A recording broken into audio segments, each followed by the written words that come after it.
guys, welcome back to my channel. I hope you are doing safe and well.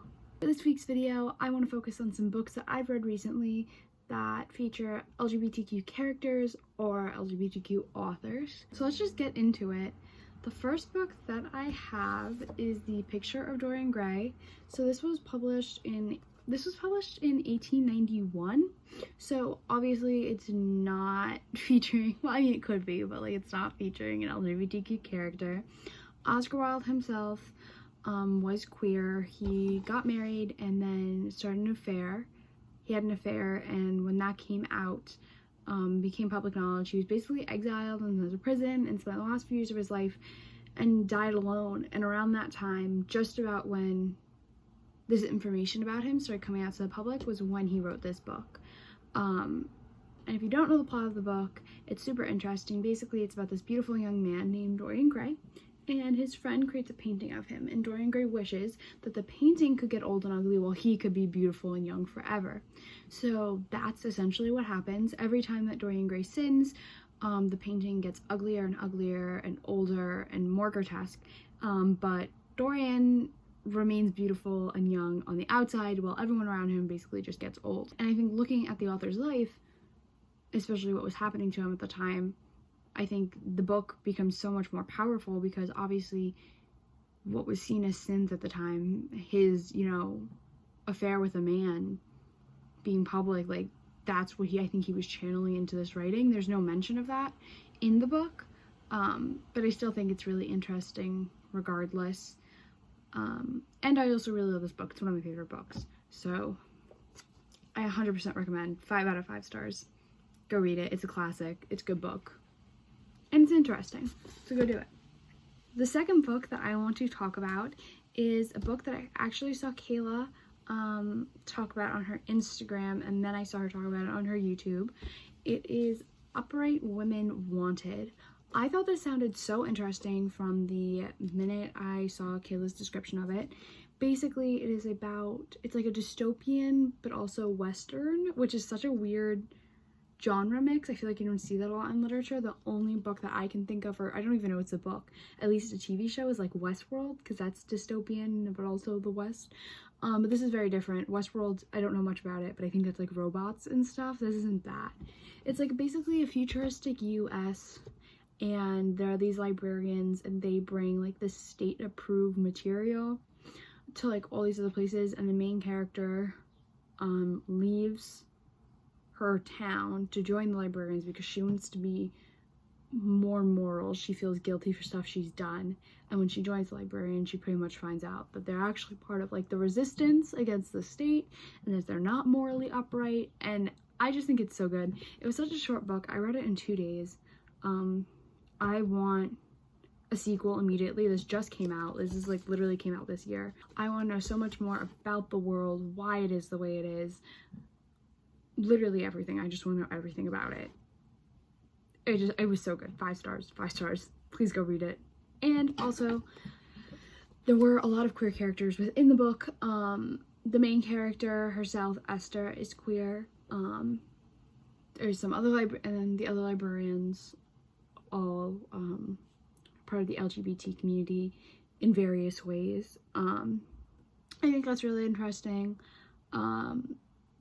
It was brought up in a way that was like important, and you could see that the main character was struggling with her identity, but she was also around other people who didn't struggle with their identity, and like had these like positive role models, and also it wasn't too forced. Like that wasn't the main focus of the book, which I also really enjoyed. There was like, it was about a lot more than that. This was just like kind of like a subplot, which I enjoyed, rather than making it like so important that's like the only thing about her character, because I feel like that happens a lot. The next book I want to talk about is Red, White, and Royal Blue. Whew. I loved this book. I was visiting one of my bookstores for a video, which you can watch, and I decided to buy this book because obviously you're not walking into a bookstore without buying a book. And at first I had seen everyone talking about this book, but I had no clue what it was about, and I just assumed it was about like a love triangle, because the way like they look like they're like angry on like the cover art. So I'm like, oh, like haha, it's like she chooses between the prince or like the president. Like I didn't really know. And then I read the back and I was like, oh my god, it's just them. And I was so much more intrigued. And it was so good. It was so good. Is this like an outstanding work of literature? No. Like, do I think years from now people are going to be talking about this in their literature class?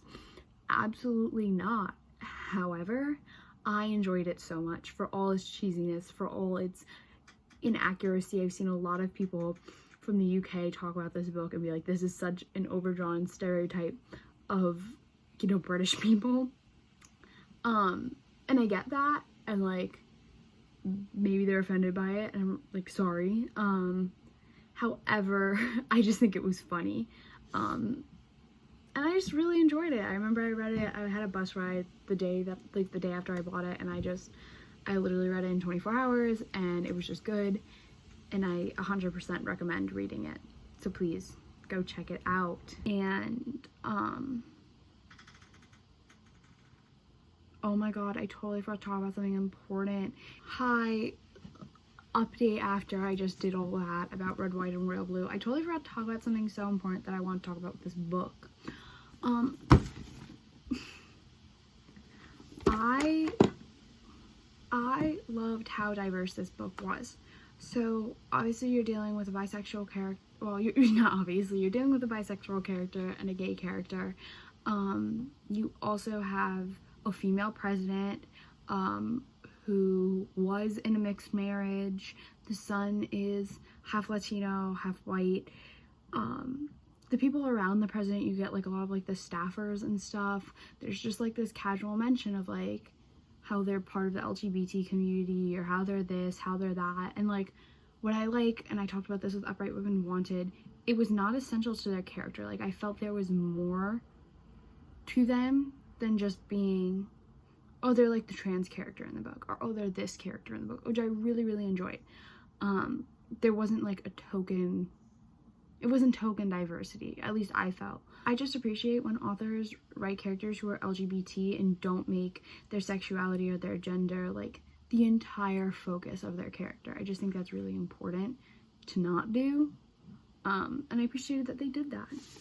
The next book I want to talk about is Her Royal Highness. It follows a similar theme. Obviously, it's about royals, and this is about Scottish royals. So basically, it's a girl from like Texas, I believe, and she decides to go to a Scottish boarding school, and who is she rooming with but of course like the bratty like Scottish princess. And it's like love to hate, slower burn than I felt it needed to be. There were times where I was like, all right, like we get the point, they hate each other but they're gonna love each other, like just get it along, you know. But otherwise I did enjoy it. I thought it ended in a really weird place. And what I mean by that, like, I don't want to like spoil anything, but it ended at this place where it's like, oh, okay, like, so they're gonna give us like, all right, what happens at this point? And then they didn't, and I don't really understand that. Otherwise I did, like, it was okay, like, there was nothing great about it. It was a fun story. I wouldn't really like say you have to read it, but I wouldn't say don't read it. I gave it like, I think I gave it 4 stars or 3.5 stars on Goodreads, somewhere around there. Like I said, I enjoyed it. I read it fairly quick. It's a fairly easy read, interesting. If you have time, check it out. Okay. The next 2 books I want to talk about are graphic novels. I'm sure some of you may know one of the books I'm definitely going to talk about, so I'm going to leave that one for last. The other book that I'm going to talk about is Laura Dean Keeps Breaking Up With Me. I hated this book, okay? I gave it 2 stars. I read it really quick, and here's why I didn't like it. The plot was just so bad. Like, it was literally awful. I could rant about this book for days, and I know some people love it. I could not stand it. The plot made no damn sense. There's one of the main characters, like, friends who has this whole, like, subplot storyline, and I was like, why? you know? I felt all the characters were just shoved in there. It was so, like, in your face, kind of weird. I love the artwork. I will give you that. The artwork I think is stunning. And I don't know if I can really show it, but let me find like a pretty page. I thought the layout of all like how they did the layout and everything. There's like one scene. I mean, I don't know. I just think like the dual colors and stuff like that is just really pretty. Not the main character, I guess the antagonist, Laura Dean, didn't like her at all. There was no character development. She was just this very, like, bad guy. Like, that's it. She was just like, oh, she's the toxic girlfriend. She's just the bad guy. There was no, like, background information about her. The main character, there was also no background information about her. I didn't feel like there was some character development, but not a lot. I didn't like, there was like a million subplots, a million side stories that were there for no reason, and I just was angry at it, and I wouldn't recommend it, except for the fact that it's so freaking pretty. Like, look at that. Like, I just think it's gorgeous. The artwork and the cover and everything is great, which is why I got 2 stars. Otherwise, I would literally give it 1 or 0. I did not like it. My last book that I'm going to talk about is obviously a Heartstopper. I've only read the first one. I just recently got the second and third one in the mail, and apparently there's a 4th one. I don't know if that one's out yet, but it was good. I wasn't a fan of the artwork as much. I kind of liked it. Like, it's again, like that the dual tone. I don't know if there's an official name for it. It's just a nice little, like, not meet cute, but just like a very, like, cute little love story. I read it super quick. Didn't feel like much happened by the end. I felt like it was a really slow burn. And then when I finished, I was like, that's it? That's all you're gonna give me? And it was very, like, cliffhanger-y, which I get why she did it, but also I don't appreciate it. So I think, I gave it, like, 3 stars. But I did kind of enjoy it, so I don't know. Alright, so those are all the books that I have to talk about. I have to admit, it's not a lot. These are just ones that I read recently. I'm sure if I go, like, throughout, like, all my books are LGBT characters. Like, I can think of some off the top of my head that I know I have, like, up on my shelf, but I just didn't feel like I was going to talk about them, because all of these mainly deal with the exception of Picture of Dorian Gray, all of these deal with some type of gay romance or their sexuality or gender being their,